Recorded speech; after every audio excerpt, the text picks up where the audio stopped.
자, 오늘 말씀은 시편 122편입니다. 1절서부터 9절까지 말씀. 시편 122편. 자, 1절서부터 교독합니다. 사람이 내게 말하기를 여호와의 집에 올라가자 할 때에 내가 기뻐하였도다. 예루살렘아, 너는 잘 짜여진 성읍과 같이 건설되었도다.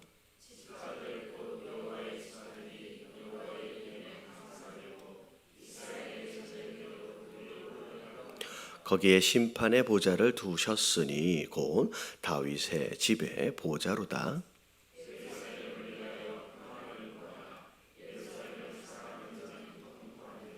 내 성 안에는 평안이 있고 내 궁중에는 형통함이 있을지어다.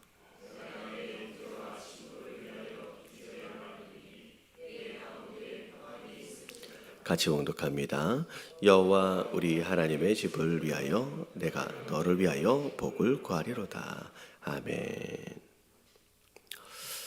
자, 오늘 122편은 이제 가로에다 쳐져 있는 게 성전에 올라가는 노래이기는 하는데, 자, 누구의 시냐고 나와 있냐면 이제 다윗의 시라고 나와 있습니다.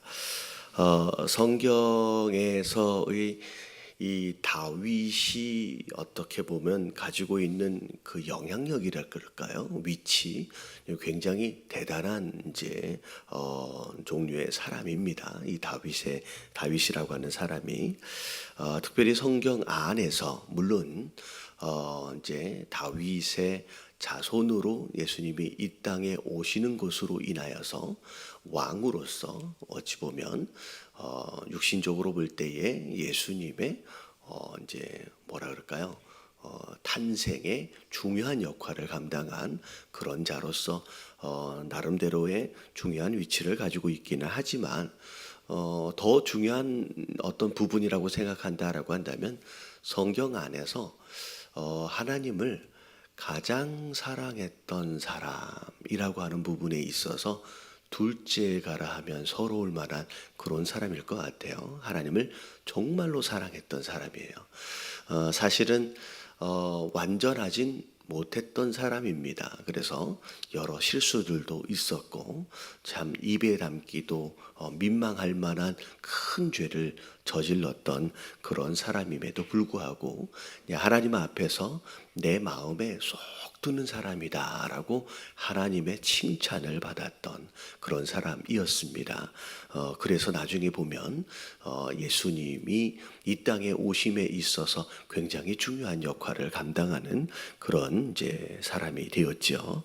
자, 그런 가운데 오늘 이 말씀, 정말로 하나님을 사랑했던 이 다윗이 불렀던 이 찬양, 과연 이 다윗이 그 하나님을 사랑했기 때문에 또 어떤 삶의 태도와 자세를 가지고 살았느냐라고 하는 것을 어찌 보면 이 시편 122편을 통하여 엿볼 수 있다라는 생각이 들어집니다. 그래서 자, 1절서부터 9절까지 다윗의 노래 가운데 다윗의 어떤 마음들이, 어떤 간절함들이 묻어나오고 있는지를 우리가 오늘 살펴보도록 하겠습니다. 자, 하나님을 정말로 사랑했던 사람. 자, 1절을 보니까 자, 어떤 사람이 내게 이런 말을 한대요. 자, 여호와의 집에 올라가자라고 얘기를 하는 거죠. 자, 여호와의 집은 성전을 의미하고 이제 사실은 다윗 이 당시는 솔로몬 때에 지었던 그 성전의 모습은 아니었습니다. 하지만 예루살렘 하나님의 집 뭐 이렇게 얘기하면 예배를 드리러 올라가는 그 초소를 이야기하는 거죠. 그래서 여호와의 집에 올라가자라고 하는 것은 예배를 드리러 올라가는 것, 그리고 절기를 지키기 위해 올라가는 어찌 보면 1년에 3번 있어지는 그때를 이야기하는 거죠. 자, 그랬을 때 자, 어떤 마음이 들었어요? 내가 기뻐하였도다라는 그런 얘기를 합니다. 자, 하나님의 집에 올라가는 거, 예배하기 위하여, 절기를 지키기 위하여 올라가는 누군가가 얘기하는 거예요. 같이 올라가자라고 했을 때 마음에 막 기쁨이 있는 거예요. 여러분들 교회에 예배를 드리기 위하여 나오는 이 발걸음이 여러분 이런 마음이었으면 좋겠습니다. 사실 이게 정말로 하나님을 사랑하기 때문에요. 사랑하기 때문에. 내가 주일이기 때문에, 아니 예배 시간이 있기 때문에, 그리고 교회에 어떤 예배가 정해지는 가운데 그래도 내가 집사니까, 그래도 내가 안수 집사니까, 내가 그래도 뭐 장로니까 라고 하는 직분에 의한 책임에 의해서 어쩔 수 없이 끌려오는 그런 마음이 아니라 또 예배를 드리러 가는구나, 할렐루야 라고 하는 그런 마음에 기뻐하는 마음들이 우리 예배에 참여하는 이 발걸음 안에 있어야 된다는 거죠. 이게 어떤 의도적인 어떤 그런 모습이기보다는 뭐 하기 때문이냐면요, 하나님을 사랑하기 때문이라는 거예요. 제가 지지난주에 그런 말씀을 전해드린 적이 있습니다. 율법이 둘로 나눠지는데 하나님을 뭐 하라 그랬어요? 사랑하라, 이웃을 사랑하라. 그래서 제가 이 부분에 대해서 함께 말씀을 나눌 때, 우리가 자꾸 교회가 되었든 어디가 되었든 자꾸 일을 하려고 하지 말고 뭐 하려고 해야 된다고 그랬어요? 사랑을 하려고 해야 되는. 사랑하는 것이 신앙이에요.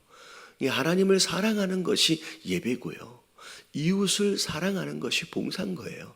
그러니까 어떻게 보면 자꾸 우리가 사랑을 해야 되는데 일을 하는 모습으로 변질되어지는 것으로 말미암아 우리의 예배와 헌신과 봉사가 자꾸 짐처럼, 또 다른 짐처럼 지어지고 있다라는 거죠. 정말로 다윗이 왜 이렇게 하나님을 예배하는 이 발걸음이 이렇게 기뻐할 수밖에 없었느냐? 하나님을 사랑하기 때문에. 하나님을 예배하는 이 모습 자체가 그냥 일이 아니라 사랑의 표현이었기 때문에 누군가가 야 교회 가자, 예배 드리러 가자라고 했을 때에 그냥 기쁨으로 충만할 수밖에 없었다라는 거죠. 그래서 첫 번째, 정말로 우리가 하나님을 사랑한다면 우리 예배가 정말로 기다려져요. 여러분, 이게 가장 기쁨의 순간이 된다라는 거죠. 막 사모해야 되어지고 막 기대되어지고. 누가 그런 얘기를 하더라고요. 말씀을 들으면 우리 교회는 이게 강해로 말씀을 이어가잖아요. 오늘 말씀을 들으면 이 다음 말씀은 도대체 어떤 말씀일까라고 막 기대가 되는 거예요. 하나님 허락하실 말씀에 대한 기대, 주실 은혜에 대한 기대로 말미암아 예배하는 이 순간이 막 기다려지고 이게 생애 최고의 기뻐할 수 있는 순간이 되어지시길 주님의 이름으로 축원합니다. 그래서 막 기쁨이 되는 거예요. 자, 그러면서 예루살렘아라고 얘기하는데 이 예루살렘은 하나님을 예배하는 처소예요. 자, 내 발이 내 성문 안에 섰도다라고 하면서 막 성문을 향하여 올라가서 거기에 서 있으면서 예배당 문 앞에서 막 감격하는 장면입니다. 누군가가 그런 말씀을 하시더라고요. 우리 예담교회 처음 왔는데 우리 교회를 잘 모르시잖아요. 근데 요 앞에 딱 문을 딱 들어서는 순간 괜히 뭐 말씀을 들은 것도 아니고 찬양을 뭐 깊이 있게 뭐 한 것도 아니고 기도를 시작한 것도 아닌데 문 앞에 딱 서는 순간 눈물이 핑 돌더래요. 마치 누구 집에 온 것 같은 느낌이 드냐면 친정 아버지 집에 온 것 같은 느낌이 확 들어가지고 눈물이 핑 돌더래요. 예배당 안에서 그런 감동이 있는 거예요. 그래서 사실 성문 안에 딱 서 있는 순간 하나님께서 주시는 이런 감동으로, 그러니까 이 예배와 이런 모습들이, 그러니까 어떻게 보면 교회를 찾는 이 모습, 이제 행동들이 그냥 다 감격인 거죠. 자, 그러면서 3절에 예루살렘아 너는 잘 짜여진 성읍과 같이 건설되었도다라고 얘기하면서 하나님을 예배하는 이 처소의 아름다움을 묵상하는 거예요. 너무 좋다라고 감격하는 거예요. 그런 가운데 지파들, 곧 여호와의 지파들이 여호와의 이름에 감사하려고, 자, 예배의 가장 기본적인 마음의 태도는 뭐예요? 여러분, 감사해요. 무엇인가를 구하는 것도 있을 수 있지만 하나님이 이미 허락하신 은혜와 사랑 때문에 막 감사가 있는 것이요. 자, 그것 때문에 이스라엘의 전례대로 그리로 올라가는 거다. 자, 이게 1년에 3번 정해져 있어요. 1년에 3번. 자, 6월절이라고도 이야기하고 있는 무교절과 칠칠절과 초막절에 이스라엘의 남자들은 무조건 성전에 올라가야 합니다. 자, 이건 무조건이라고 하는 이 표현은 사실은 율법적인 형태예요. 꼭 올라가야 돼. 그러니까 빠지면 안 된다라고 하는 책임감에 의한 표현이 무조건이라는 단어거든요. 근데 이 3번 올라가는 것이 사실은 기쁨이고 감사하기 때문에 어쩔 수 없이가 아니라 진짜 기쁜 마음으로 좀 올라가는 거죠. 자, 이스라엘 남자들이 지금 이렇게 올라가요. 자, 거기에는 자, 뭐가 있냐면 심판의 보좌를 두셨대요. 심판의 보좌. 자, 무엇이 옳고 그르냐라고 하는 거에 대한 기준이 예루살렘 성 안에 있어요. 하나님을 예배하는 장소에 있다라는 거예요. 자, 여러분들, 이 교회가 바로 그런 장소가 되어져야 돼요. 이 교회가 어떤 세상의 재판장에서 이것이 옳다, 이것이 그르다라고 판결을 받는 그런 장소보다 여러분, 이 교회 안에서 선포되어지는 말씀이 그것보다도 더 엄중해야 한다는 거죠. 하나님 말씀 앞에서 내 삶에 무엇이 옳고 그른가가 분별이 되어지고 그 말씀을 기준으로 살아갈 줄 아는 바로 그런 모습. 여러분, 이 교회가 그런 장소가 되어져야 됩니다. 그래서 정말로 사모하기도 하지만 이 교회의 무게감, 예배를 드리고 하나님 말씀이 선포되어지는 이 장소 안에서 하나님 권위 아래에 세워진 그런 무게감이 우리 안에 있어야 된다는 거죠. 그래서 곧 다윗의 집에 보좌로다, 하나님이 왕권을 통하여 허락하신 그 예루살렘의 권위, 이거는 단순히 이 땅의 왕에 의한 권위이기보다는 하나님이 세우신 그 권위로서 그 안에서 그 권위가 세워지고 있다라는 거죠. 자, 그런 가운데 자, 6절이 너무 중요해요. 자, 무엇을 위해서 기도해요? 예루살렘을 위하여 평안을 구한대요. 여러분, 예루살렘이라고 하는 이 성읍의 이름의 뜻이 뭐냐면 평화의 마을이라는 뜻이에요. 평화의 마을. 그러니까 평안을 구한다, 피스라고 하는 단어가 사실은 예루살렘 이름 안에 있어요. 이 성이 피스예요. 근데 사실은 예루살렘은 역사적으로 볼 때 사실은 평안하지 않은 이제 도시입니다. 왜냐하면 이 예루살렘은 이 가나안 땅 안에서도 비교적 높은 고산지대에 위치해 있습니다. 그리고 지정학적으로 굉장히 중요한 위치에 있어요. 그래서 제가 수요일날 잠시 말씀을 드렸는데 그 가나안 땅 안에는 여러 길들이 있어요. 여러 길들이 있는데 블레셋 쪽, 어떻게 보면 지중해 연안 쪽에서 들어오는 길이 있고요. 그리고 가나안을 남쪽에서 북쪽으로 통과하는 이게 족장의 길이라고 말씀을 드렸잖아요. 이 산맥을 따라서 통과하는 이 족장의 길이 있어요. 근데 이 족장의 길 위에 뭐가 있냐면 예루살렘이 있어요. 그래서 이 길이 그러니까 이 족장의 길은 사람들이 많이 다니다 보니까 생긴 길이에요. 그렇기 때문에 이 길 위에 예루살렘이 있어요. 그래서 이 예루살렘이라고 하는 이 지역 자체가 가나안 땅 남쪽에서 북쪽을 통과하기 위해선 반드시 지나가야 하는 길목입니다. 그리고 이 예루살렘은 고산지대에서 그리고 이게 뭐래요? 군사적으로도 굉장히 중요한 요충지로서 사실은 들어오는 길목이 굉장히 좁아요. 그래서 이 예루살렘은 한번 누군가가 정복을 하면요, 빼앗기기가 쉽지가 않아요. 그러니까 정복하기도 너무 어렵고, 그리고 여기는 한번 정복하면 빼앗기가 쉽지 않아요. 그래서 이 예루살렘은 사실은 가나안 정복 전쟁에서는 이 예루살렘을 이스라엘 지파가 차지하지 못했어요.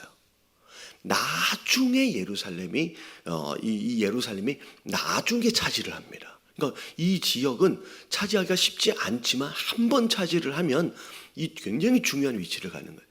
근데 여기에 하나님을 예배하는 장소가 이제 세워지는 거예요. 근데 여러분 이게 그래서 제가 말씀을 드리니까 피스라고 하는 이름을 가진 이 지역이지만 여러분 이 지역은 전쟁이 끊어지지가 않아요. 왜냐하면 이 지역을 차지하기 위해서 계속 전쟁들이 있었던 장소예요. 그래서 아마도 그래서 더욱 예루살렘이라고 하는 이름이 붙었던 것 같아요. 제발 뭐 했으면 좋겠다는 거예요. 제발 평안이 났으면 좋겠다는 거예요. 전쟁이 끊어지지 않는 도시였기 때문에 제발 평안했으면 좋겠다라고 하는 이름이 붙은 것 같아요. 자, 근데 지금 이 장소가 누가 차지하고 있냐면 하나님 백성들이 차지하고 있어요.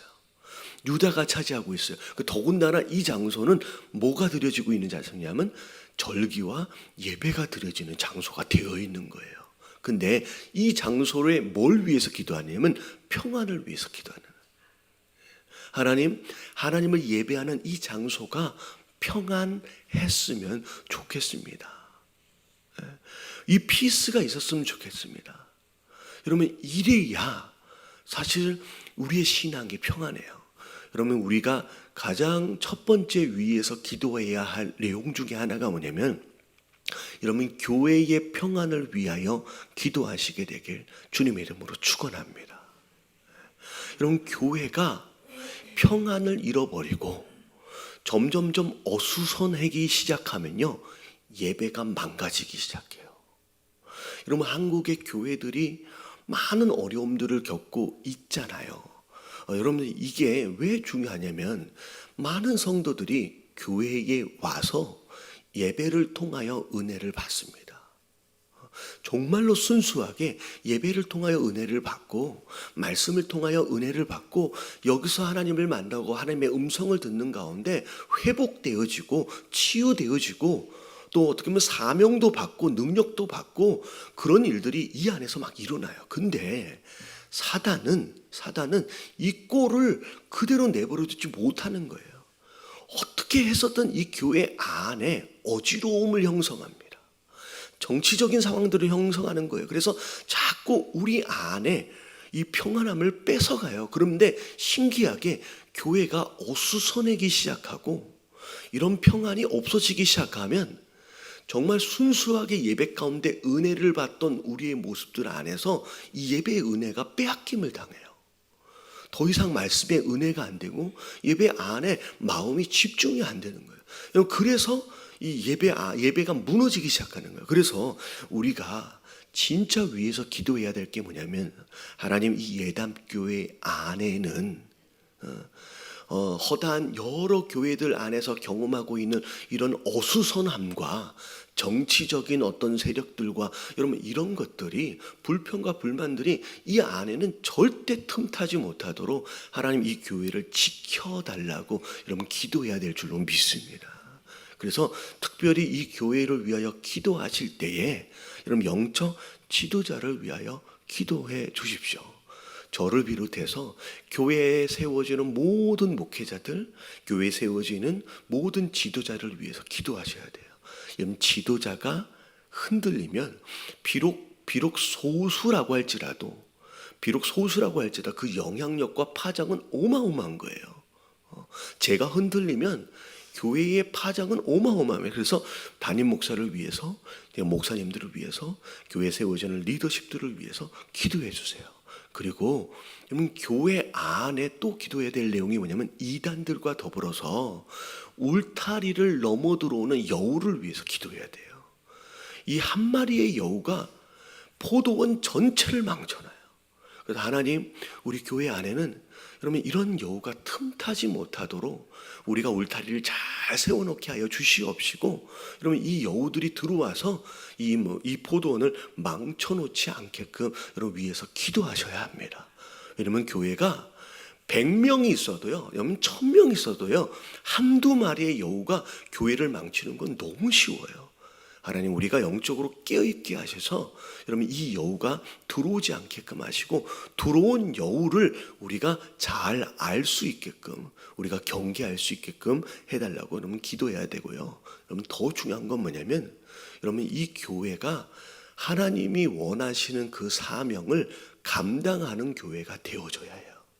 그래서 우리끼리 은혜를 받고 우리끼리 성령 충만하는 것에 머물러 있으면요, 여러분 교회는 썩기 시작해요. 여러분 하나님이 교회를 세우신 목적이 있어요. 제가 요즘에 굉장히 많이 말씀을 드리는데 여러분 교회는 세우신 목적이 뭐냐면 여러분 전도와 선교예요. 여러분 이 사명을 잃어버리면 여러분 교회는 그날부터 썩기 시작해요. 자 보세요. 천국에 가면 여러분 하나님께 예배할 거예요. 하나님 찬양할 거예요. 여러분 천국에 가면 성도 간의 교제가 있을까요? 없을까요? 여러분 성도 간의 교제가 있어요. 근데 여러분 천국에 가면 하고 싶어도 못하는 게 있어요. 여러분 천국에 가면 하고 싶어도 못하는 게 딱 하나가 있는데 뭐가 있을까요? 여러분 천국에 가서 전도하고 선교하면 제정신이 아닌 거죠. 여러분 이 땅은 작은 천국이에요. 이 땅의 교회 생활은 작은 천국이에요. 저 천국을 미리 경험하는 거예요. 이 땅에서 예배를 연습해요. 저기에서 드릴 예배를 위해서. 이러면 이 땅에서 성도와의 교제를 연습하는 거예요. 저기에서의 온전한 교제를 위해서. 근데 저기를 가면 절대 못하는 거, 이 땅에서 교회에서만큼밖에 못하는 게 딱 하나가 있는데 그게 뭐냐면 전도와 선교예요. 전 세계 역사적으로 수많은 부흥운동이 있었는데 여러분 이 부흥운동들 가운데 정말로 아쉬운 부흥운동들이 뭐였냐면 그냥 성령으로 충만하고 스스로 예배에 충만하는 것으로 멈추어 버리는 순간 서로 그 영향력을 차지하기 위해서 서로 목사님들끼리 서로 교회들끼리 싸우고 끝나버렸어요. 많은 부흥운동들이 그런 식으로 흐지부지 끝난 부흥운동들이 많아요. 결국은 뭐 하지 않아서예요. 여러분 이 부흥운동이 전도와 선교로 여러분 사명을 감당하는 쪽으로 이 진행이 안 되니까 결국 스스로 무너지는 거예요. 대표적인 예가 부흥운동 같아. 망가진 부흥운동들 가운데 대표적인 예가 무슨 부흥운동이었는지 혹시 아세요? 여러분 예루살렘 부흥운동이에요. 예루살렘에 어마어마한 성령의 강림이 임하면서 한 번의 설교에 3,000명 돌아오고요, 5,000명 돌아오고요, 어마어마한 역사심이 일어났어요. 이제는 돌아오는 영혼들이 셀 수가 없을 정도로 어마어마한 부흥운동이 예루살렘 안에 일어났었어요. 근데 사도행전 1장 8절에 어디까지 가라 그랬어요? 예루살렘을 넘고 유다를 넘고 사마리아를 넘어서 땅끝까지 이뤄내 증인이 되라고 명령하셨는데 예루살렘을 안 나가는 거예요. 성도들이 수만 명이 그 안에서 여기가 좋사오니 해서 성령 충만해서 거기서 머물러 있으니까 무슨 일이 벌어져요? 이런 박해가 시작되므로 하나님이 이 예루살렘을 흩어버렸어요. 그래서 사도들 외에는 예루살렘에 머물 수 없을 정도로 다 흩어짐을 당해버렸어요. 여러분 이게 성령 충만함과 스스로의 은혜에 빠져버린, 스스로의 부흥에 빠져버린 교회의 부흥운동의 실패의 여러분 어떻게 보면 대표적인 예예요. 이런 하나님 우리 교회가 스스로 부흥하고 성령 충만하고 은혜 받는 것에 머무르지 않게 하시고 진짜 전도하고 선교하는 그 사명을 정말 감당할 수 있는 교회가 될 수 있도록 위해서 기도하시길 주님의 이름으로 축원합니다. 그래서 정말로 하나님을 진짜 사랑하면 첫 번째 예배를 사랑하게 돼 있어요. 예배에 막 간절함이 있는 거예요. 예배가 막 기다려지고 기대되어지는 거예요. 그리고 진짜 하나님을 사랑하면요, 두 번째 뭘 위해서 기도하기 시작해요? 이런 교회를 위해서 기도하기 시작해요. 하나님 이 교회가 하나님 평안이 있게 하여 주시옵소서. 예배 외에 성도 간의 아름다운 교제 외에, 전도와 선교 외에 다른 것으로 분주해지고 다른 것으로 싸우고 다른 것으로 어수선해지지 않게 해달라고 여러분 기도하셔야 돼요.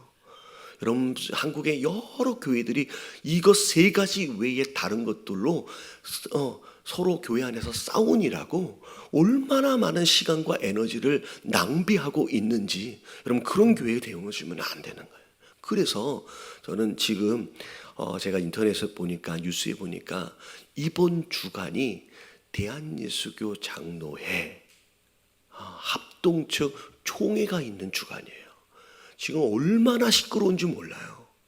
이것 때문에 굉장히 많은 뉴스들로 인하여 사실은 이 세상 사람들의 입에도 오르내리고 있는, 여러분 이 총회를 가보면요, 얼마나 정치가 서로 언성을 높여가면서 싸우면서 얼마나 뭐랄까 마음이 아픈 일들이 많이 벌어집니다.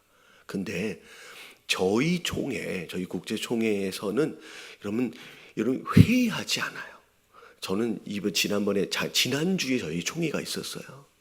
3박 4일 동안 총회하는 동안 3박 4일 동안 새벽부터 저녁까지 계속 예배하고 계속 기도했어요. 그리고 마지막 날 총회를 제가 시간은 계산해 보지 않았는데 15분인가 20분에 끝나버렸어요. 여러분, 교회는 모이면 기도하고 예배해야 돼요. 여러분, 미팅하고 싸우고 정치하기 시작하면 그거는 이제 세상이 된 거예요.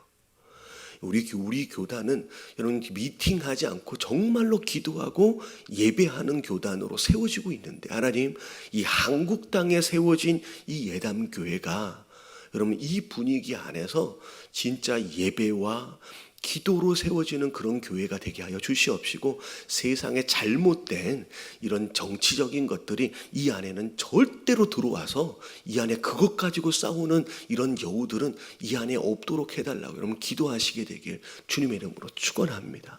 그래서 평안을 위해서 기도한대요. 그러니까 맨 마지막에 구절을 보니까 여호와 우리 하나님의 집을 위하여 내가 너를 위하여 복을 구한대요. 이 얘기는 뭐냐면, 여러분 교회가 평안해야 그 안에 성도들이 복을 받아요. 여러분 교회 안에 평안이 무너지면 누가 손해를 봐요? 여러분 우리 모든 성도들이 손해를 봐요. 복을 못 받는 거예요.